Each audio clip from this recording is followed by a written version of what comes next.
Namaskar. Good afternoon and welcome everyone. One of the great philosophers once said, Gregory Deco, faith is like an electricity. We can't see it, but we can see the light. विश्वास विद्युत की तरह होती है. हम इसे देख नहीं सकते, लेकिन हम प्रकाश को देख सकते हैं. Thank you for joining us for today's webinar. My name is Dr. Sudhir Kumar Chaturvedi, faculty in the Department of Aerospace Engineering. Along with me, Dr. Sushabhan Chaudhary, Professor and Head Department of Electrical and Electronics Engineering at UPES Dehradun.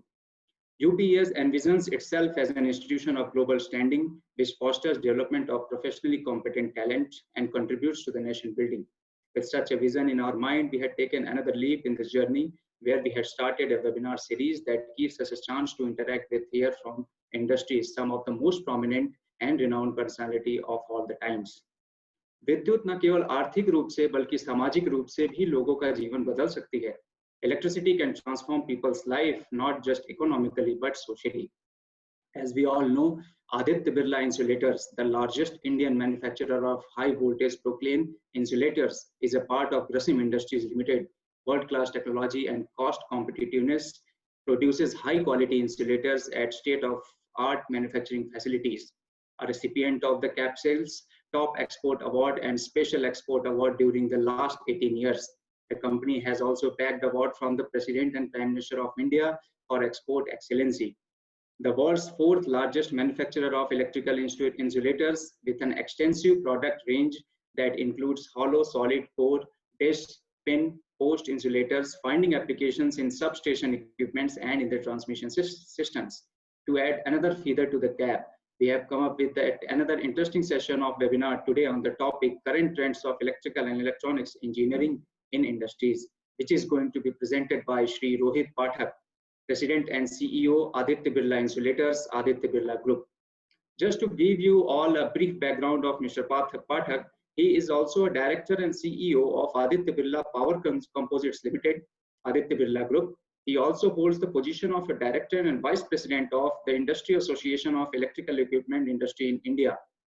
Mr. Pathak started his professional career as a design engineer at Analog Devices Incorporation and worked on the development and design of the cutting-edge range of microprocessor at its Bangalore and Austin, USA design centers from 1997 to 1999. Thereafter, he worked as an associate principal at McDesney and Amplifier Company, where he developed and sustained 2 of the 5 stages client of McDesney in India, working on diverse issues such as new market entry, business turnaround, inorganic growth, large-scale performance transformations, and business plan development and delivery from year 2001 to 2011.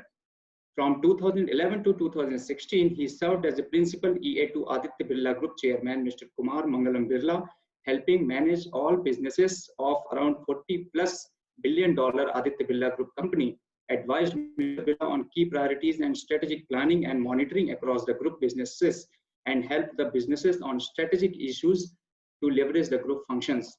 2016 onwards, he is holding the position of a President and CEO of Aditya Birla Insulators, the largest insulator player in India and 3rd largest porcelain player globally, where he is leading the transformation of ABI into the international business and diversification into the composites. ABI recently completed 50 years in the insulator industry and offers the complete range of insulator across the voltages, applications, and materials. 2019 onwards, Mr. Pathak appointed as the first CEO of Aditya Birla Power Composites Limited, a JV of Grasim Industries Limited, with the Renhusen of Germany for the composite hollow core insulators. This is in addition to the role of CEO of Aditya Birla Insulators. Shri Pathak is also on board of ABPCL. Mr. Rohit is on Executive Council of IEEMA, the Industry Association of Electrical Equipment Industry in India, and also has been elected as a Vice President of IEEMA for the year 2019-20. As far as Mr. Rohit's educational background is concerned, he has pursued PGDM from Indian Institute of Management, IIM Ahmedabad, and BE Honors in Electrical and Electronics Engineering from PITS, Pilani, India. It is such a pleasure for us to have you, sir, today for the webinar session, which I'm sure is going to add a lot of value to our professional and academic career. I, on behalf of entire fraternity of UPES Dehradun and all the participants of today's webinar, would like to extend a warm welcome to you, sir. Now, without further ado, let me take this opportunity to invite Mr. Rohit Pathak on the platform and share his insights with us, for which we all have been eagerly waiting for. Before I hand over the session to you, sir, I request Dr. Sushant Chaudhary, Professor and Head, Department of Electrical and Electronics Engineering, to give the brief insight of the department at UPES Dehradun. So over to you, Dr. Chaudhary. Yeah, thank you, Dr. Chaturvedi, for your introduction. You have given a very nice introduction of Mr. Rohit Pathak and the details, descriptions of the experience that he has, his capability, ability, as well as credibility. Everything has been reflected on your introduction. I think we are going to have a great session on the current trends on electrical and electronics engineering. I am very sure about it. Just to before I hand over it to Mr. Rohit Pathak, for whom I think all the participants are waiting to hear right now. I'll just give a brief description of our department. We have a department called Department of Electrical and Electronics Engineering, where we run actually two BTech programs, BTech in Electrical Engineering and BTech in Electronics and Communication Engineering, and three MTech programs, MTech in Renewable Energy and Engineering, MTech in Energy System, and MTech in Automation and Robotics Engineering. These programs have been devised. The curriculum for these programs have been devised in such a way that it is very adaptable, as well as it also actually takes into account the latest trends and latest technologies that is being developed across that is being developed in the world. And right now we know that the world is at the cusp of 4.0. That is our industrial revolution, and we also call it an industrial technological disruption. And also we are having another disruption called COVID. So our primary discussion will be on how these two disruptions, one is the natural one, if you can call it natural one, of course, the COVID-19, and also the technological disruptions that occurs periodically. We had industrial revolution 1, 2, 3, and now we are having industrial revolution 4. How they are going to actually affect the current trends or the future trends of the electrical and electronics engineering in particular, or even engineering in general also. There is going to be a lot of disruptions occurring across us, and it will be a great thing to hear from Mr. Pathak, that how these disruptions will be actually changing the way we perceive the things, the way we perceive the technology, the way we perceive the electrical and electronics engineering in particular. Before I hand it over, I hope that we'll be covering some part on the electrical side from Mr. Pathak, also a bit of electronics that I'll be covering. Here, that in electrical side, I think most of the disruptions that is occurring in the field of smart grid, where I mean both the consumer side as well as the generating sides or the distribution side, they are all sharing a data through sensors. And because of that, we are having now, I think the sources of power can be uniformly distributed through smart grids. That is one. Then there is another disruption called e-vehicle, where I think Tesla has crossed, I think, $200 billion recently. I think e-vehicle is the next generation vehicle that we are going to have. And electrical will have a lot of things to do. Electrical engineers have a lot of things to do in this e-vehicle as well. Not only that, in the electronic sides also, there are a lot of disruptions are occurring, like 5G technologies that is going to change IoTs, artificial intelligence, machine learning, deep learning, the data analytics, blockchain. So there are so many technologies, the technological disruptions occurring around us, and how these technologies will be actually affecting our lives, the job preference, or the 4 years down the line or 10 years down the line, what will be the technology that will be dominating? What will be the shape of this technology? What will be the name of those technologies, in fact, and how this technology will work? These are some intriguing questions that everybody has. So this webinar, basic purpose of this webinar is to answer those questions, that if the technological disruptions as it has occurred, and the COVID natural disruptions like COVID that has occurred already, how they are going to affect those technologies, and how in 4 years down the line, or maybe 10 years down the line, how we are going to perceive, how we are going to see these technologies to challenge us, and also how we can also cope with those technologies. With this introduction, I hand it over to Mr. Pathak for his presentation. And thank you, Dr. Chaturvedi, for the warm welcome and very kind and generous words. A very good afternoon to everyone on a Saturday afternoon.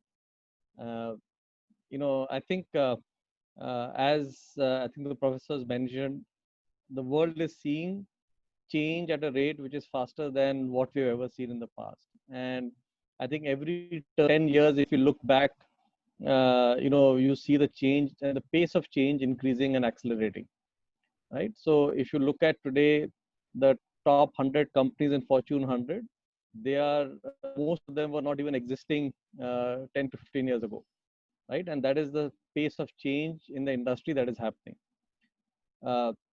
What I will do today is I will share with you a brief presentation on what are the big changes that I am seeing in the power and the electricity sector.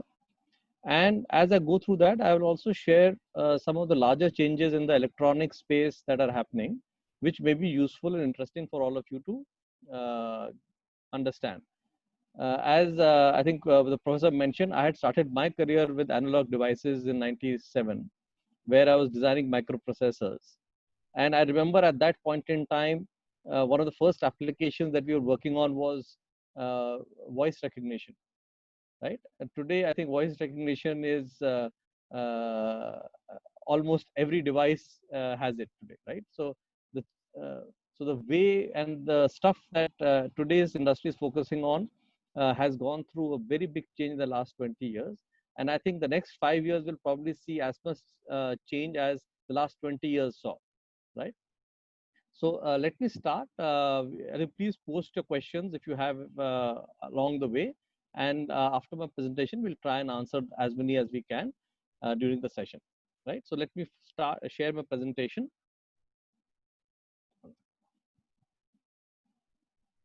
Yeah. Okay. So I think let me begin with a statement that I think the last few years has seen power and electricity as the primary form of energy across everything that we do, right? So almost every gadget or machine we touch is beginning to get now powered through electricity. Vehicles was the last big bastion, which is also now beginning to see that move towards electric vehicles.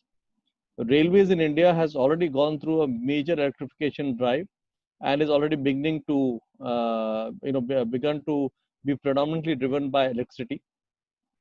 All the gadgets we use at home are all electricity. Gas still has some portion, but I think a large part of the world in the coming years will be driven by electricity as the primary source of energy. And it continues to be one of the most efficient forms of energy transfer. And therefore, I think an understanding of this becomes very, very interesting and useful in the coming years. So, overall, if you look at the global power demand, it's going to go up by almost 50 to 60% in the coming 15 to 20 years. And this is after all the efficiencies that are being built in by better technologies that are being done. So for example, LEDs have reduced consumption of electricity for lighting significantly. All our electrical appliances are being optimized for energy efficiency. And despite that, we are going to see a fairly sharp increase in the demand globally for energy and power.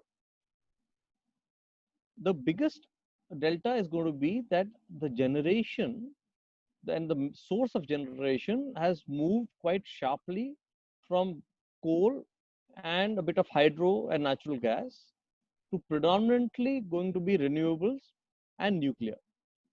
And coal and other non-renewables will remain roughly similar to where they are today, right?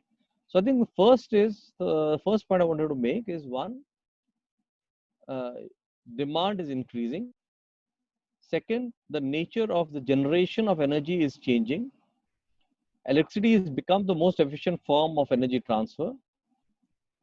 And as an industry globally, we expect close to $1 trillion annual spend in this sector, right? And when I say this sector, it is around the full value chain from generation to consumption.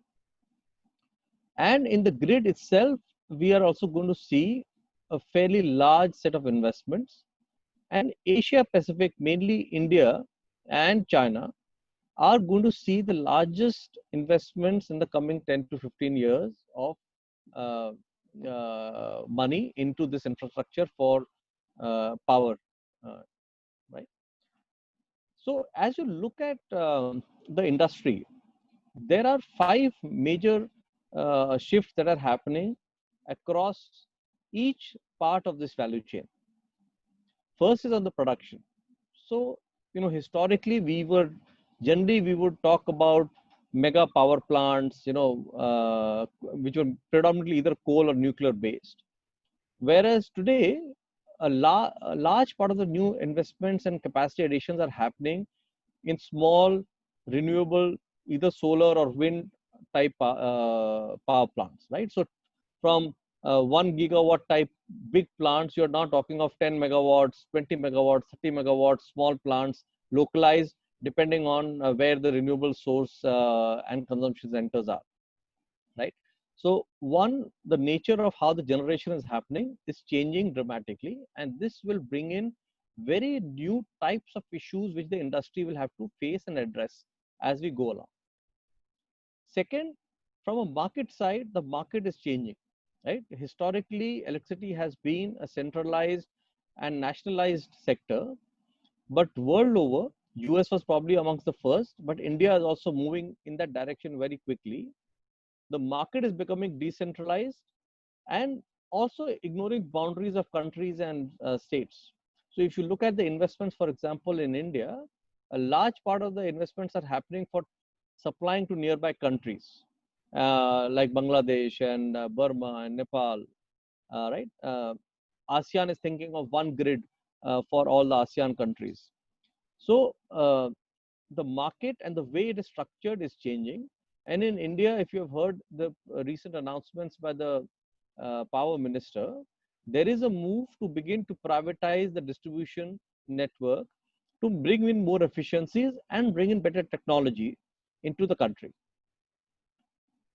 Third, if you look at transmission, transmission generally again were based on very large power lines and around the big pipelines. However, now you are beginning to find a lot of shorter connectivity between the renewable centers and the consumption centers. So, for example, one of the biggest projects that is being thought about now in the country is an integrated solar project, which is going to come up in Ladakh to supply to the north of India, right? And this is probably going to be the biggest renewable project globally that will get created and will get connected to the grid in the northern side. On the distribution, I think this is where this is going to be probably one of the most interesting phases, where historically the direction was only one way of energy supply, right? You had big power generation that was going to consumption centers. However, today, and many of you might have already started seeing it, with solar rooftop and generation that is happening at a localized, at the home level, we are beginning to see two-way traffic of energy or electricity in the grids, right? And this brings in newer technologies which will be required to both control and regulate the grid, as well as manage the economics of this movement of two-way electricity, right? As the EV vehicles come in, there is a lot of talk about even there how the two-way movement of EVs will happen in terms of generation and use of the electricity. So I think the distribution sector probably will see the biggest change and will require significant innovation in both the electrical side electronic side as well as the software side of how the programs and the structures are built of how this sector will evolve going forward. Finally, on the consumer side, typically we had only passive consumers who are only paying, and today we have active consumers who will not just be paying but will also be supplying and will also have gadgets and control systems which will decide how they drive the consumption patterns depending on the cost of electricity at different points of time in the day, right? So this dynamic mechanism to even out how the consumption happens, and automatic or automation of home automation is going to be the next big change, which will again see a lot of development both in the software or the computer side as well as on the hardware and the electrical or electronic side, right? If you look at this landscape on all the 5 dimensions of electricity and power, you will find very significant changes happening where your basic understanding of electrical and electronics will be useful, but increasingly it will depend on how well you are able to apply that knowledge, which will decide how the new opportunities will get created, right? I'll just go through a little bit and share a few highlights on each of these topics so that you get a flavor of just the scale of change that is happening in each, right?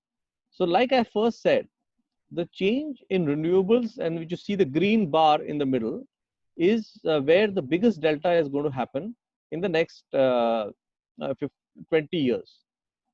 Now, in renewables, there are 2 big topics which are being now debated, right? One is, how do you keep keep reducing the cost of the initial installation of renewables, because we know the cost of operations of renewables is almost zero, right?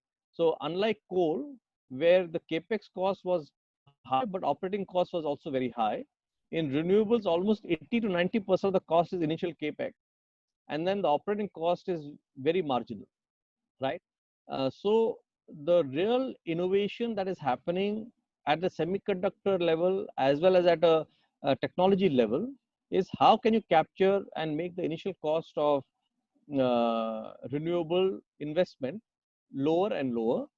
And for India, it has become an important topic where we are now trying to say how can we do it ourselves versus import from China, right? So I think this is one sector, especially solar, where India is blessed to have a very strong opportunity to use solar.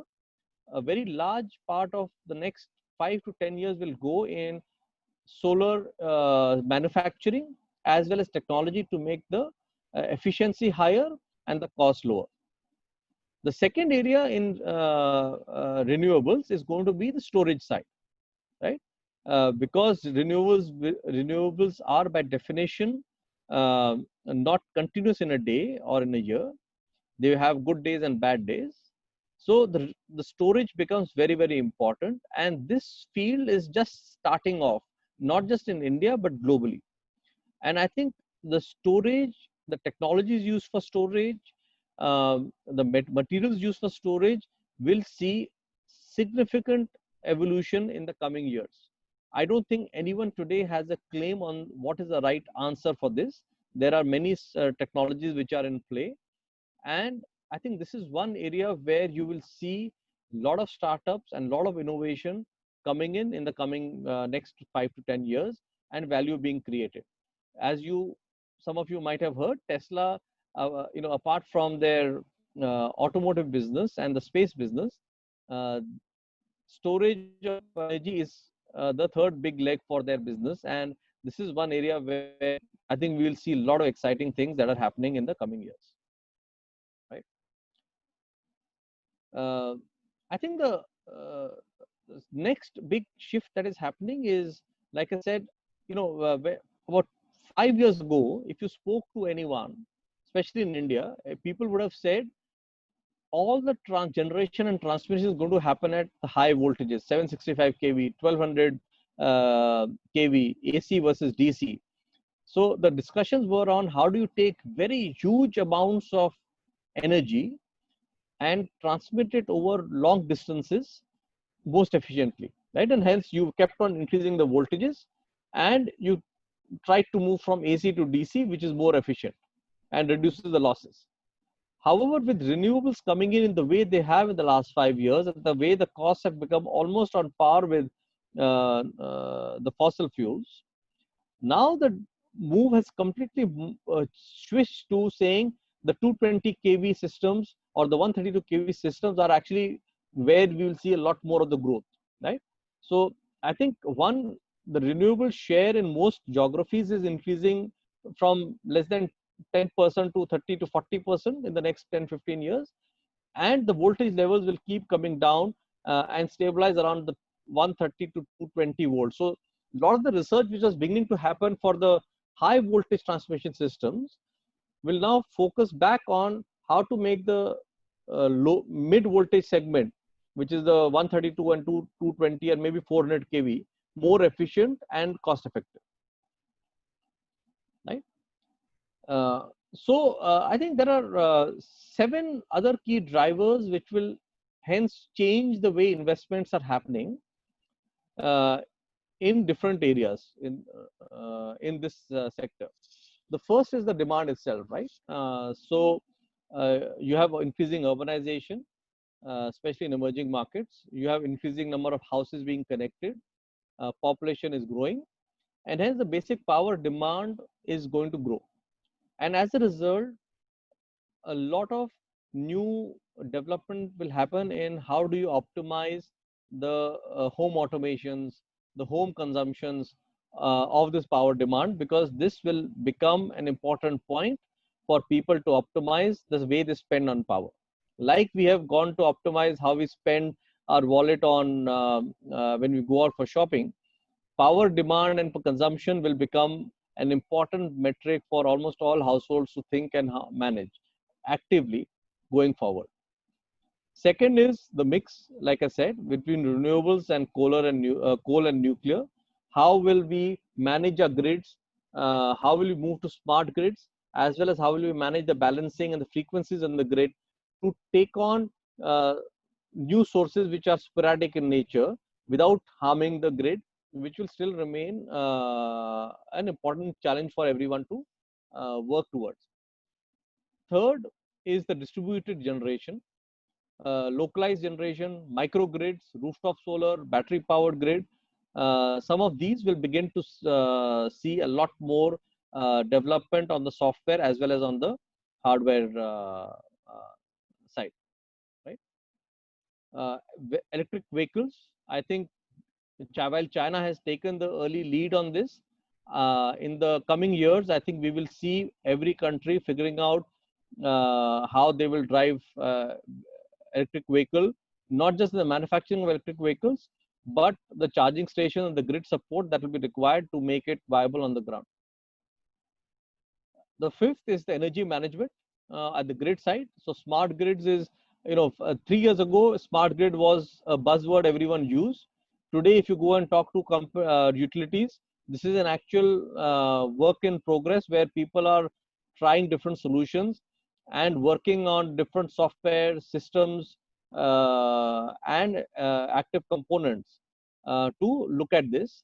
And with the threat of cyber security, I think this is one area where localized development and localized development by players is going to become even more and more important. So most countries are becoming paranoid of using Chinese equipment and are increasingly now relying on domestic companies to develop energy management systems. And hence, this is one area where you will see in India a lot of investments coming in the next probably 2 to 3 years. Sixth is global gas.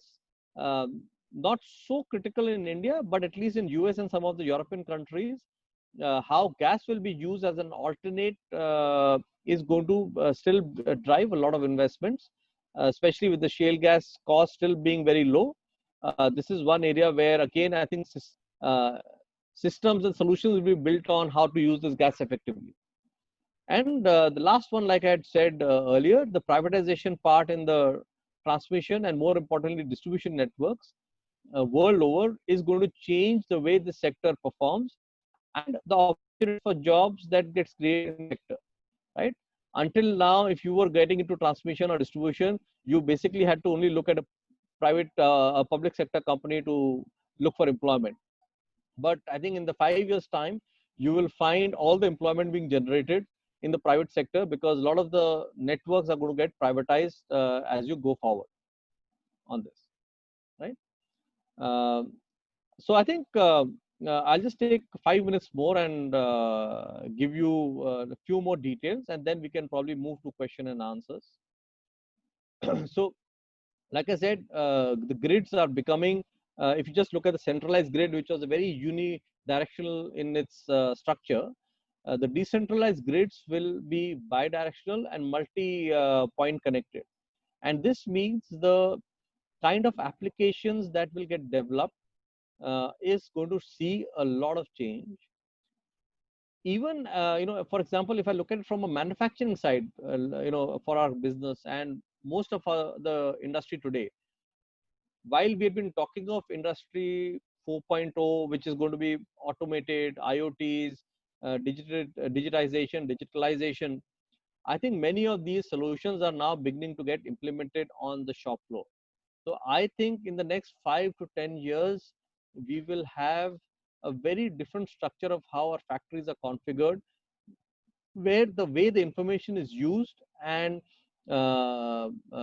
deployed for decision making and action is going to change very dramatically and will require a lot of new application development compared to what we have seen today. So most of you would have been very familiar with using of apps on their mobile phones for personal use, whether it is games or finance apps or social networking apps. But I think the next set of big blockbusters in app developments is going to happen in some of the home automation, factory automation type solutions, where people will look for how will they drive productivity and reduce costs at a manufacturing industry level. This I've already covered.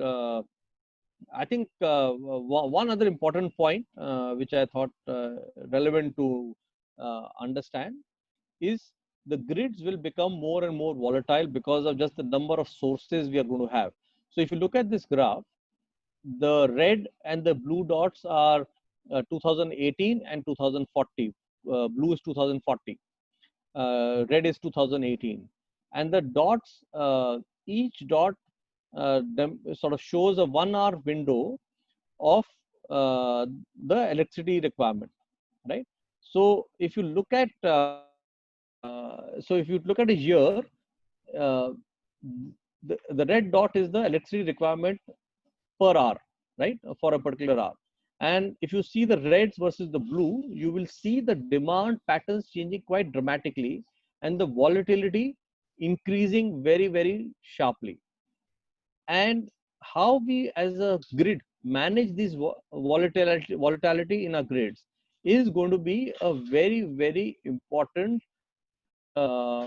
area of development and innovation that will require focus. And if you see India, the delta in India is going to be probably the largest because of just the nature of sources that we will have, as well as the wide difference in the consumption of electricity that we see in the country, right? So I think how the grid volatility is going to be managed and how will energy efficiency be plugged in and economic models developed to use energy at different times to balance it better is going to be a important element, right? So I think, like I referred to earlier, energy management through demand response will become important, and hence how app development and electronic and electrical systems are geared towards helping consumers and industries optimize their consumption during the day is going to become a very important element And slowly with IoT coming in will become almost an autonomous way of decision making, where machines will decide when to consume, how much to consume, and how to run during a day. On the India side, just to give you a quick overview, India is today already the third largest producer of electricity. We have 350 gigawatts of electricity. We are going to add another 700 gigawatts in the next 10-15 years. This will be equal to the capacity of the entire EU, just so that you have the scale right. We are going to be as large in electricity as the entire EU. We are going to be 30% of the increase or the incremental demand of electricity and energy. And in many of these areas, because of this scale, India is becoming the hub for almost all new development that is happening in this sector. Until a few years ago, China was catching and taking a lot of these investments. But in today's environment, especially with this latest India-China skirmish and how China has been reacting, a lot of countries are beginning to move a lot of their global source manufacturing to India. So whether you talk of Siemens or Hitachi or ABB or GE, India is becoming their larger hub for exports to the rest of the world. And also becoming a hub for innovating on new areas, because this is where the biggest new capacity addition is going to happen in the next 10 to 15 years. And hence, in terms of opportunity for new students, this becomes a very important area where you will see progress which will impact global, the global industry on how this industry evolves, right? So I will leave behind, seven big opportunity areas from an India perspective. One is e-mobility and energy storage. Second, like I said, is renewable energy. In renewable solar manufacturing and equipments, especially with Atmanirbhar Bharat call of trying to do it in India and reduce our dependence on China. We'll see. Fourth is the railway electrification, the transmission and distribution infrastructure growth, the smart cities. As you know, a smart city project has been launched and several cities are being worked on to see how to make them as smart cities, which are going to be heavily dependent on electrical and electronics. And finally, the EV charging infrastructure, which will evolve in the next 5 to 8 years. Right? So these were sort of, I think, the 7 big shifts and industries which I see which are going to happen in India. 2 other industries which I have not shared here, but I think where I see opportunities beginning to emerge in a significant way. One is going to be semiconductor manufacturing. Historically, this was not one area where India was even in the reckoning. We didn't have a single fab facility in the country for semiconductor. But I think this is one area where we will see in the next 2 to 5 years some big and bold moves in semiconductor manufacturing, as well as on then design of semiconductor processors, because this is again one area where our dependence is very high on imports, and we would like to be self-reliant, and we will see a lot of changes.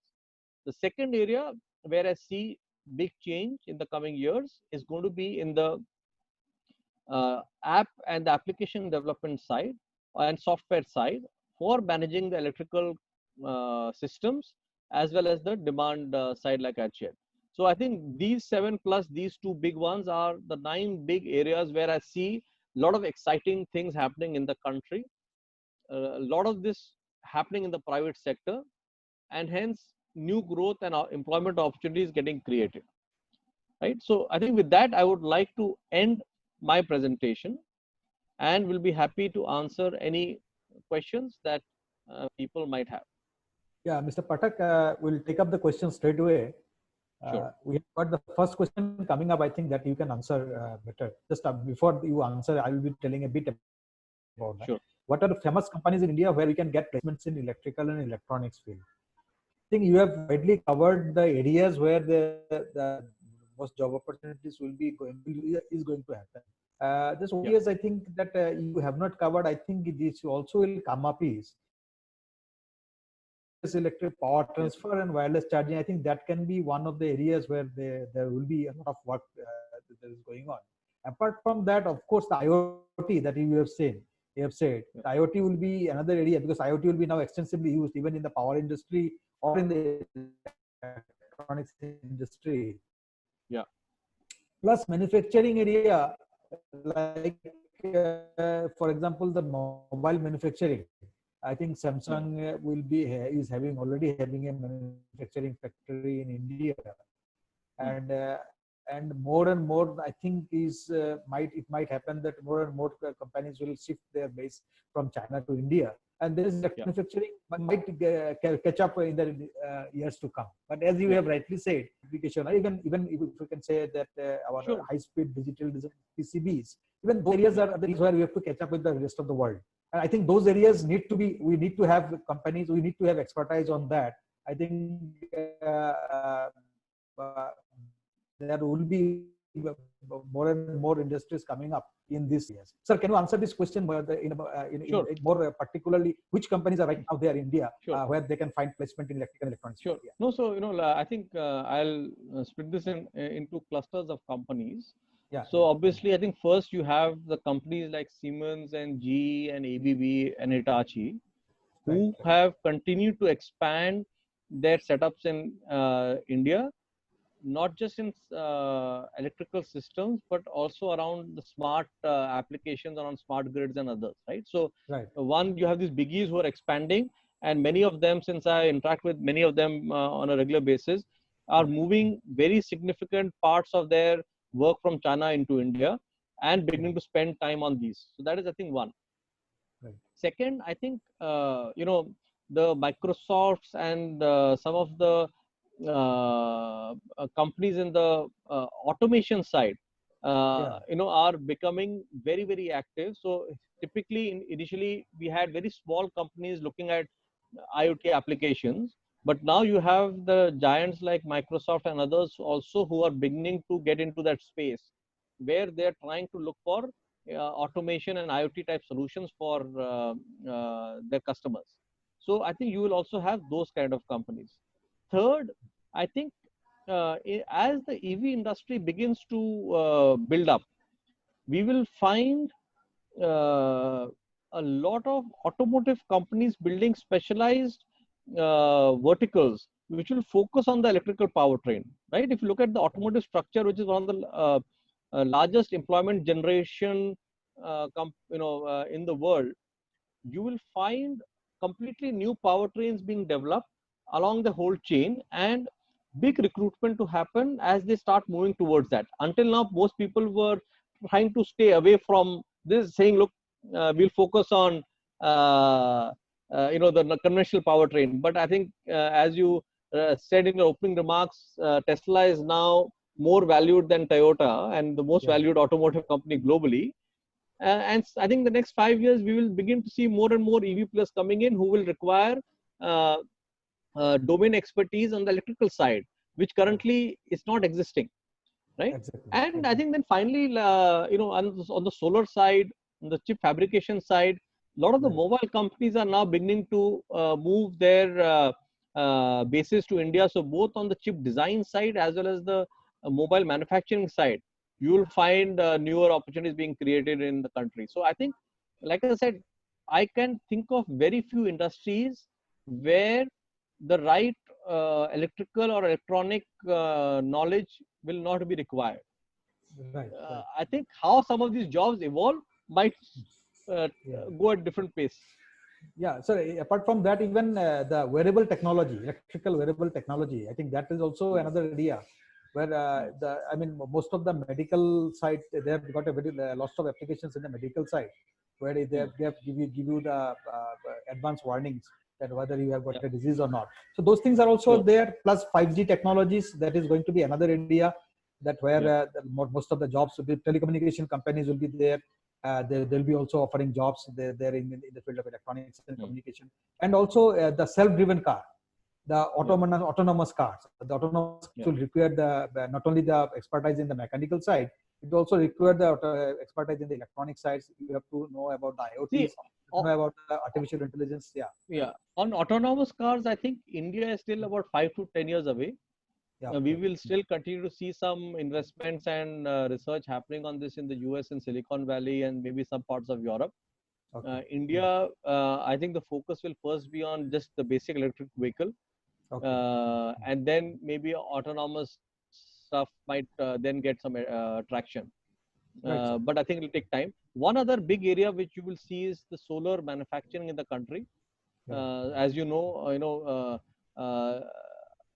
there is a push towards making that panels in India, and we are going to see some big investments where we will see a lot more jobs being created for renewable manufacturing capacity in the country. Right. So apart from that, even the smart TVs, if I switch to the electronic side, the smart TV is the next big thing that is coming. And I think there will be lots of investment in this smart TV also, and a lot of expertise will be required in the smart TV. So moving on, if we take up the next question, I think I will take up that question, which is easy, EEE or ECE. Yeah, I think what it means is electrical and electronics engineering or electronics and communication engineering. See, that there is nothing called easy or tough. It all depends on your expertise, and electrical and electronics and communication engineering are very closely related to branches. In electrical and electronics engineering, we have got more on the electrical side, and electronics and communication engineering has got more on the communication side. What I can tell you is that I cannot tell which is easy or tough, but what I can tell you is that which are the things that you can expect in EEE and ECE. We already, the electrical and electronic side, I think, is widely covered by our expert, Mr. Pathak. I don't need to go into that one. I just will tell something about the electronics and communication engineering. Here also, he has already said that we have got the chip fabrications, our PCB fabrications, the different kinds of processors, and then different kinds of communication medium and communication technologies. So all those things right now, a lot of things are happening in this field, and electronics and communication engineering is really a happening field in that respect. To add to that, EEE or ECE, we have got in our university, there are some minor specializations and major specializations. In this specializations, actually, you can the students, if they get enrolled, they can have an additional minor specialization where they will get they can get a certificate if they can actually acquire 20 more credits on those minor specializations. Those minor specializations are AI, IoT, self-driven car, blockchain, and data analytics. So students can actually acquire more credits and get an additional certificate. Apart from the degree in electrical or electronics engineering, they will be getting that additional certificate on that. This covers actually in the electrical side also. We have got major specialization in electrical vehicles, smart grids, etc. And electronics, we have got a major specialization in 5G and quantum computation, like that. So what it means is that the students will be able to get the basic degree. Along with that, they will be getting a minor specialization certificate on minor specialization, which will help them in getting a job wherever those technologies are required. And in most of the companies, those technologies will be required. So moving on, we'll be just going into the next question. I think you have covered that question very nicely. Just you can tell once again 1 or 2 lines. What is the scope of electrical and electronics engineering? No, so look, I think the way, and I'll club my answer to even your earlier question. Engineering gives you a basic platform where you understand how the systems work.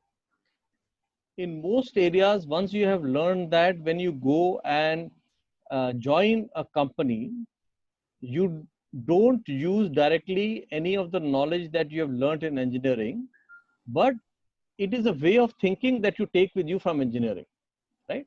If I look at my own experience, what I learned in EEE at BITS Pilani, when I joined Analog Devices, I didn't use any knowledge directly that I learned into what I was doing in chip design. But the framework of knowing how the thing works was very, very important.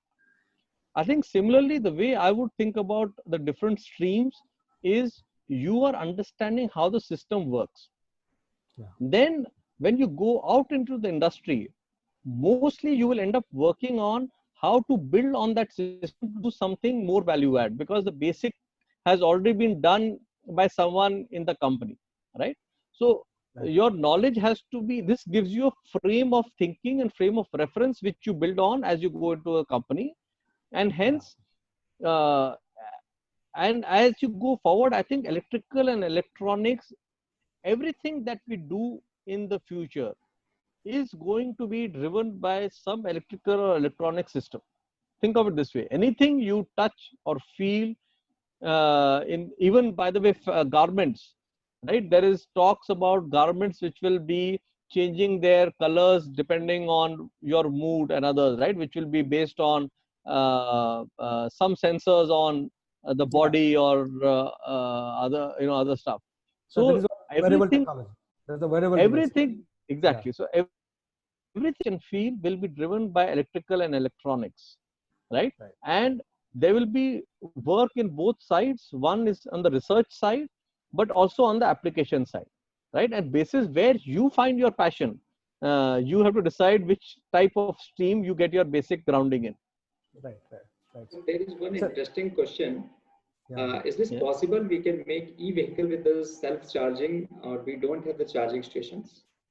Yeah, if you integrate solar with battery, you can make it. There is talk of saying the vehicle body will be a solar device, right? A solar panel, and it will capture energy and then store. So I think the big bottleneck in all this today is how do you make the storage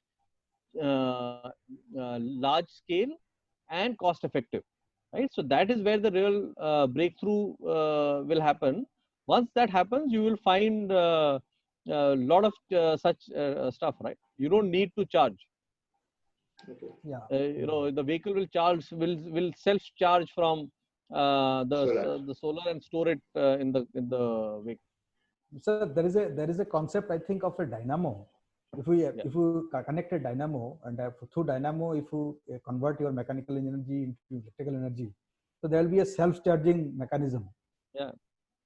I think that is already the hybrid vehicles already use that, right? If you look at the hybrid vehicles today, which are already, I think most brands have hybrid vehicles. They are already using that today in today's technology. But I think you will also see some of this which is independent of the grid, can charge through direct capture of external energy. Right. Sir, I think that is another question here, which is you can answer. Sir, what do you mean by volatility in grid?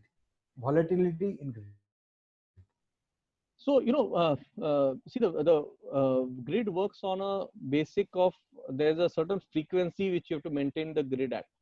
If that frequency changes or becomes too volatile because either the generation is changing very rapidly or the consumption is changing rapidly, then suddenly the grid can become unstable and lead to a blackout, right? That is how it works. Right. So historically, we had very strong and consistent generating stations, right? It was all coal based, very predictable, and they were generating power at a very constant thing. And consumption patterns were also very predictable because you had a certain 9 to 6 work, and then people would switch off, and depending on the season, the consumption would change. But today, that change pattern is changing very, very rapidly. If you just look at this COVID time, right? People are working from home, factories are shut. There is just so much of change that is happening in how people are using and consuming electricity, that you need to be able to maintain the mix between the generation and the consumption. Since you can't shut off consumption, you have to manage the generation to switch on, switch off, to match the consumption, and manage the grid frequency within a very narrow band. And unless you do that, you will find the grid collapsing, which is what you want to avoid, right? The damage of that is very, very high. And that is what most utilities try and strive for, that they're able to manage the volatility through systems on both demand side as well as on generation side.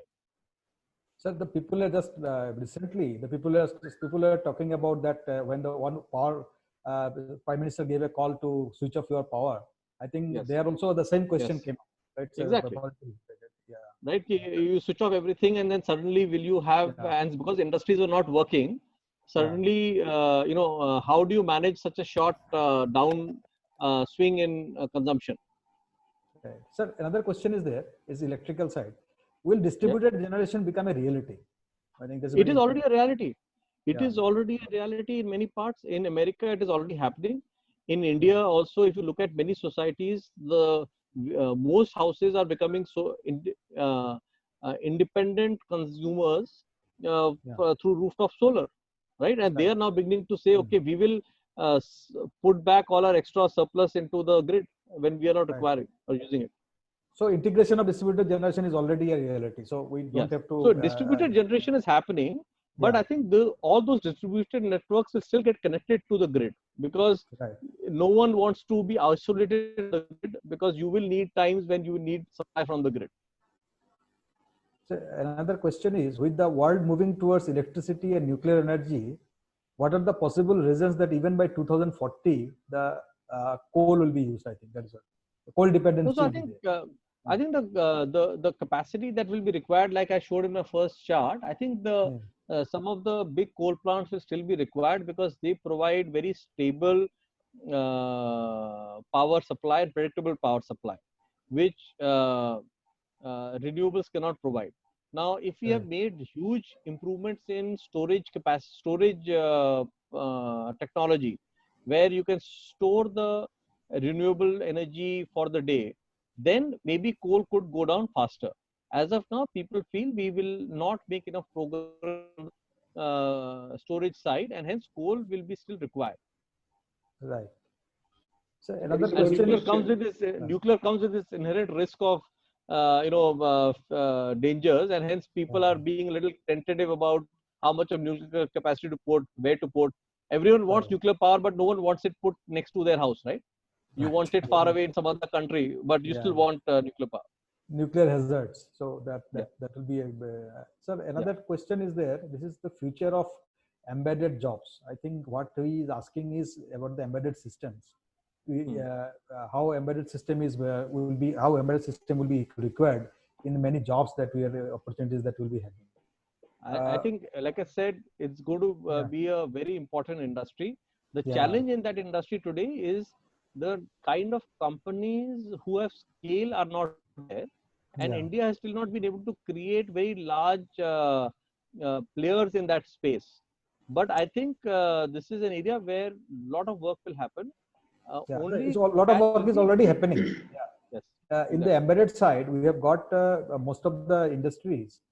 They are using those embedded controllers, and if you see the job opportunities today, even if in our own UPS, the many core companies they come to our UPS, and they what are the job requirements they have.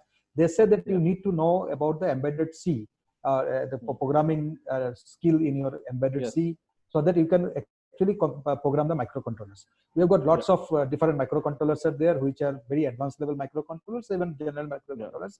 And you need to know those codes in order to program those microcontrollers, also interface those microcontrollers with the various interfacing devices. So there is a future, there's a lot of future. In fact, if you tell me right now, if you ask me right now, I see that the embedded system is going to be the dominant area where people will be actually having jobs. Yeah. What will be the possible changes that will be seen in electrical and electronics industries, maybe post COVID-19? Yeah, that is a very, very important question actually. Yeah. No, so I think two things. One, you will find, at least for India, a big move towards trying to do things in-house versus import. So that I think is going to be it's not so much a COVID reaction, but it's more also the China-India reaction. Right. But I think once the motion is started, it will probably gain more steam. I think second is we are realizing that you can do a lot of things from home, and hence we don't need so much manpower at the workforce at the plant, and hence I think the IoT and productivity type efforts will gain more steam at the work front, right? Saying, look, why do you need to come to office? Can you work from home? Can you work with less people? Those kind of issues will gain more momentum. So even in the electronic manufacturing industry, there's a lot of scope for virtual reality, augmented reality and virtual reality. That will be the post-COVID. So I'll give you an example. If you look at the electrical industry, and insulators is part of that, and we make insulators for big projects. Every month we have 10 to 15 inspections by utilities coming, sending the engineers to come look at the material and then do some testing and then go. Right Yeah. now in COVID, we have started doing that virtually through setting Yeah. up a virtual system. Right. And I think let's say post COVID, that virtual system will probably become a norm, right? Where people say, why travel? Let me just sit home and do it from my office, the inspection. So with the help of virtual reality, even the whole production process, the design process that we have, the simulation that we have right now, three-dimensional views are you can see, and also the your 3D printers. If we see this will also will have a disruptive effect. Right now, building a prototype is a very much easier in electronics because of 3D printers. The virtual reality, 3D printers, these are the areas where the future jobs will be lying, and future lot of investment will be actually done on this front. So there is another question that I will be answering. It is regarding the electronics and communication engineering. One question a student has asked that many people was confusing that if you join BTech in electronics and communication engineering, you are going in only telecommunication industry. That is a wrong actually. Electronics and communication got two parts. One is the communication or telecommunications. Another is the electronic side. That is your controllers, processors, semiconductors, devices. So there you need to know about those things in the electronics and use those things in the communication also, use those things in the other fields as well. So electronics and communication engineering is a combination of devices and communication, different types of devices and communication. What are the various ways in which energy and renewable generation plants can be stored effectively other than batteries? Any recent progress in India? That's a good question.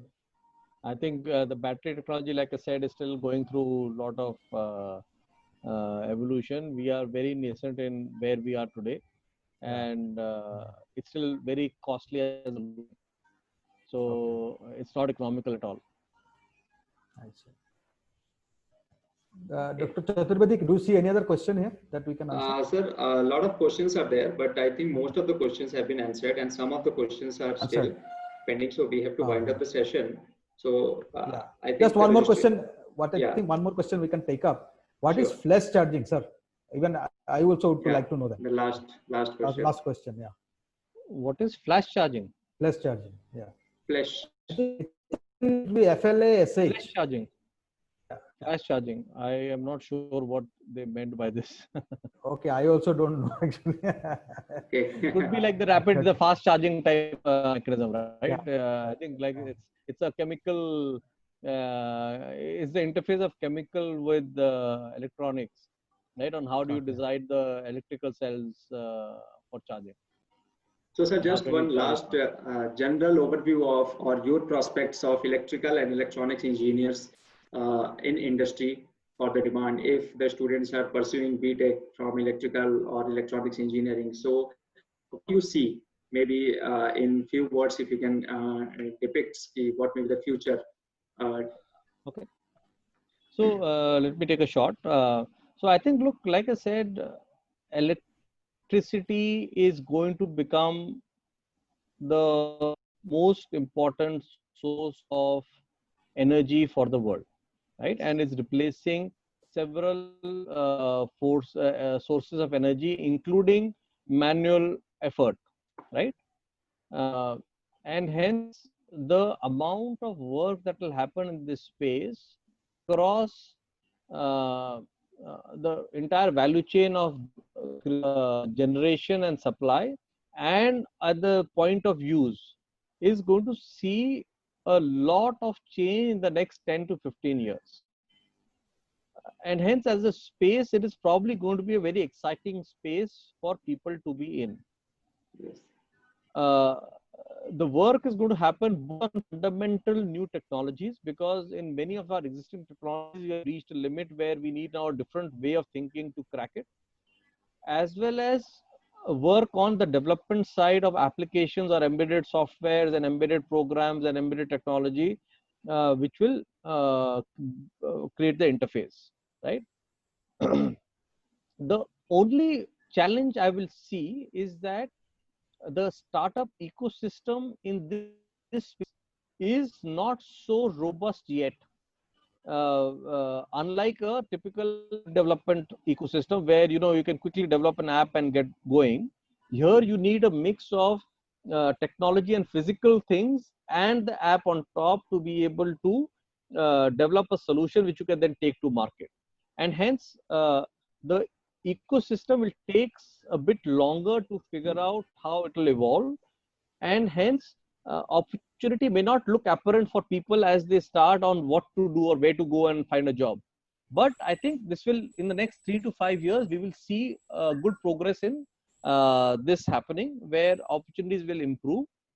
And I think, as they say, look, for good students, there's always an opportunity, right? Yes. If you join college and say, okay, now I've joined college, now my life is made, that doesn't happen, irrespective of the college you join, right? Exactly. You have to still work hard to get the job you want. Thank you, sir. Thank you for your kind time. And finally, on behalf of UPES Dehradun, the entire staff, faculty, and our esteemed attendees, we would like to thank you once again for accepting our invitation. And your precious presence was very good. And we hope to see you in the future, maybe post-COVID at our university campus, maybe. Yeah, no, it will be my pleasure once movement is started. Sure, Thank sure. you so much. Thank you so much, sir. Thank you Thank so you much. all. Thank you, sir. Jai Hind. Thank you. Thank you. Jai Hind. Thank you.